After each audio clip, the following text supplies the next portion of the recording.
ওর আমার তলাটায় নাকি, তো ওর থেকে ও থাকে চারতলায়, চারতলায় ঘটনাটা ঘটেছে ঠিক 2টো ফ্লোর নিচেই আমি থাকি, আমার আচ্ছা। রুমটা। ঠিক আছে, কিন্তু তাও আতঙ্কে আমরা মানে একদম স্তব্ধ হয়ে গেছে আরজিকরটা।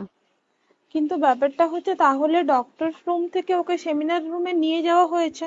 হ্যাঁ, অবশ্যই নিয়ে যাওয়া হয়েছে। এবার দেখ, নিয়ে যাওয়া হয়েছে, ওকে যেভাবে মারা হয়েছে এটা একার পক্ষে সম্ভব অসম্ভব, না দিস একদম। Is a impossible. পুরোপুরি গ্যাং রেপ, গ্যাং রেপ ছাড়া কোনো কিছু নয়। আর শুধুমাত্র রেপ নয়, রেপ হলো, করলো, ছেড়ে দিল, ঠিক আছে, ওকে রীতিমতো মার্ডার করেছে। মানে মানে হিসেব মতো যা বুঝছি মানে তোমার কথাতে, হ্যাঁ, ওটা হচ্ছে ওর ওই বন্ধু বান্ধব মেবি ইয়েস, জড়িত। এক্স্যাক্টলি। হয় ওর বন্ধু বান্ধব কেউ, ঠিক আছে, মানে 4জনের মধ্যে কেউ, আইদার ওকে এমন কিছু করতে বলতে, দেখ বড় বড় কোম্পানিতেও তো এরকম হয়, মানে হুম। হয় তুমি আমার সাথে কম্প্রোমাইজ